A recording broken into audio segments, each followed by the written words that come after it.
नमस्कार, आप देख रहे हैं जनसंवाद 24x7। कन्यादान से बढ़कर क्या कोई दान होता है। आज के समय में नई पीढ़ी शादी को एक खेल समझती है। ऐसी ही एक घटना लेकर आए हैं उत्तर प्रदेश के जिला मुजफ्फरनगर से। मुजफ्फरनगर के भाजपा नेता पवन संघल अपनी बेटी की शादी क्षेत्र के ही अरबपति खानदान सिंघल परिवार में करते हैं। शादी फरवरी 2025 में होती है। शादी के 47 दिन बाद ही प्रणब, जो लड़की का हस्बैंड होता है, वह लड़की को छोड़ देता है। जानकारी लगती है कि फरवरी में शालिनी और प्रणब के फेरे होते हैं, उनकी शादी होती है। शादी के बाद दोनों इंडोनेशिया के बाली में हनीमून मनाने जाते हैं।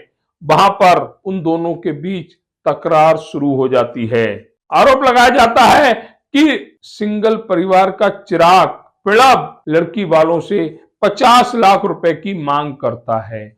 क्या लड़की से बढ़कर कोई दहेज है? जिस परिवार ने अपनी बेटी दूसरे परिवार को दे दी, अब उनके पास देने को क्या बचा है? लेकिन कुछ परिवार ऐसा नहीं सोचते। वे चाहते हैं लड़की के साथ करोड़ों रुपए का दहेज भी आए और लड़की वाले पूरा जीवन लड़के वालों को पैसा देते रहें। इन भावनाओं के साथ शादियां की जाती हैं, लेकिन सिंगल परिवार जो क्षेत्र की जानी मानी हस्ती है, अरबपति खानदान है, उन्हें पैसे की क्या जरूरत आन पड़ी।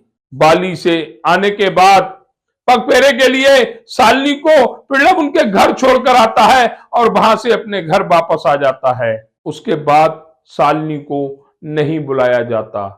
नवरात्रि से पहले शालिनी जब अपनी ससुराल पहुंचती है तो उसे घर में एंट्री नहीं मिलती। परिवार बाहर ही टेंट लगाकर और उसमें रहने लगता है, जहां जानकारी यह भी लगी है कि प्रणब के घर वाले कोठी में ताला डालकर फरार हो गए हैं। आखिर ऐसी कौन सी नौबत आन पड़ी जो परिवार ने इस तरह की हरकत को अंजाम दिया? लड़की को नहीं रखना था, शादी नहीं करनी थी तो पहले ही मना कर देना था। जिस तरह से आज की पीढ़ी में इस तरह की घटनाएं बढ़ रही हैं, परिवार चाहे कोई भी हो, समाज चाहे कोई भी हो, लेकिन इस तरह की घटनाएं कहीं ना कहीं परिवारों को तोड़ने का कार्य कर रही हैं। जिस तरह से शालिनी और प्रणब के बीच मात्र 47 दिन में छोड़ने की नौबत आ गई, उससे ऐसा ही लगता है कि अब परिवार शादियों को भी खेल समझने लगे हैं।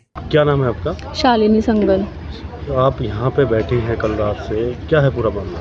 मैं यहाँ पे कल 2:30 बजे आई थी, क्योंकि मैं होली घर पे होली पे मुझे भेज दिया गया था कि होली घर पे बनानी है, इसलिए। और तो कल से नवरात्रि स्टार्ट हुए हैं, तो मैं नवरात्रि बनाने के लिए आई। यहाँ आने के बाद यहाँ पे गेट ओपन ही नहीं हुए। मैं 2:30 बजे से जब से यहीं पे बैठी हूँ। किसके साथ शादी हुई थी आपकी? प्रणव सिंगल के साथ। कब हुई थी? 12 फरवरी को। अच्छा, आप अपने घर गई हुई थी? हाँ जी, 12 फरवरी को तो शादी हुई थी। शादी के बाद घूमने गए थे 15 तारीख में। 15 तारीख बाली गए थे घूमने। बाली में घूमने गए, 2 दिन बाद से छोड़ना है लगा रखा है। मैं रीज़न पूछती हूँ तो रीज़न बताने को तैयार नहीं है।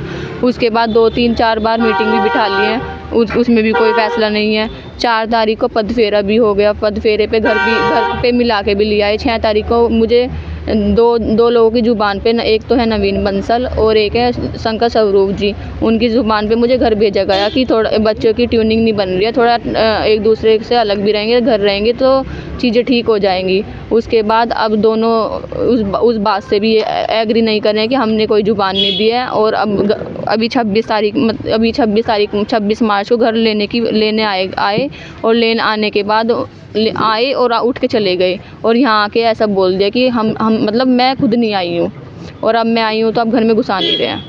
अच्छा, किस बात की बात क्या है कि क्या बात ही तो नहीं पता है, बाबा जी तो जाननी है, हमें भी बात जाननी है कि वजह क्या है कि छोड़ना है। शादी की है तो क्यों की है, छोड़ना है तो क्यों छोड़ना है।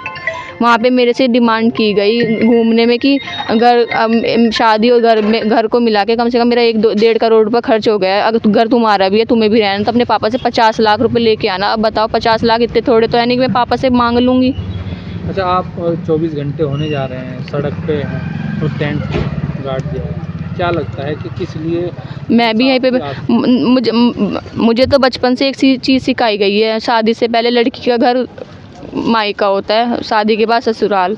मैं जब अभी कोई फैसला नहीं हुआ है, कुछ नहीं हुआ है, मैं अपने ससुराल आई हूँ, अपने घर आई हूँ। मुझे तो घर जगह चाहिए ना, मुझे ये जानना है लड़की का घर कौन सा है। घर मायका भी नहीं है, ससुराल भी नहीं, तो कौन सा घर है लड़की का। क्या किसी ने आपकी सुधली ससुराल वाले कैसे? आए थे मतलब मैं 2:30 बजे आई हूँ, 1-1.5 घंटे बाद पुलिस आई। मैंने उनको फ़ोन नहीं किया क्योंकि मैं तो घर पे आई थी, मैंने तो पुलिस को नहीं फ़ोन किया, उन्होंने पुलिस को बुलाया, खुद पुलिस के साथ नहीं थे। पुलिस अंकल जी आए, वे बात करके चले गए, कोई बात नहीं। वे भी 1 घंटा वे भी बैठ के चले गए मेरे साथ, क्योंकि जब वे नहीं आए उसके बाद खुद आए, आके पता नहीं कितने सारे कागज़ वगैरह ले रहे थे। उनके बाद वो एक कागज़ ले रहे थे और लोगों को वीडियो दिखा के, पता नहीं कौन सी वीडियो दिखा रहे हैं कि मैंने शराब पी है या कुछ पी है। शराब क्या है, मुझे तो जूस बता के पिलाया गया है। और घूमने गए थे, बाली गई थी मैं घूमने। बाली इतना छोटा शहर वो तो है नहीं, विदेश है वो तो। पासपोर्ट या करेंसी वहाँ पे इंडिया करेंसी नहीं चलती है, विदेशी करेंसी चलती है, वो भी पेमेंट उसने किया है। मुझे जूस बता के पिलाया जाएगा तो मैं तो जूस सोच के पीऊँगी ना वो, और उसे अब शराब बताया जा रहा है। तो क्या चाहते हैं आप? मुझे तो वो चाहिए ना कि मुझे वजह जाननी है। अगर छोड़ना है तो क्यों छोड़ना है, अगर नहीं छोड़ना है तो फिर बस घर पे रहना है। बात ये अगर चीज़ें ससुराल वाले अपने घर नहीं जाने देते तो क्या आप पूरा जीवन यहीं बिता देंगे? नहीं तो वजह तो सही रीज़न जानना है। फैसला होगा तो बाद में होगा ना। शादी मैंने कोर्ट कचहरी में नहीं जाके की है कि मैंने 2 साइन करके शादी कर ली है। तो फैसला पहले मैंने 250 लोग हमारे तो 1000 लोग उन्होंने भी बुला रखे थे, तो उन लोगों के सामने बैठ के बात होगी जिन लोगों के सामने शादी हुई हुई है। पैसे की मांग शादी के बाद हुई, शादी से पहले हुई थी? शादी के बाद कितने पैसे मांगे जा रहे थे? 50 लाख। अगर जनसंवाद की खबर आपको लगती है अच्छी और सच्ची, तो हमारे चैनल को लाइक और सब्सक्राइब करें। बेल आइकन बटन को प्रेस करना ना भूलें, जिससे कि हमारे और आपके बीच की दूरी कम हो, हम हमेशा आपके साथ अपडेट रहें।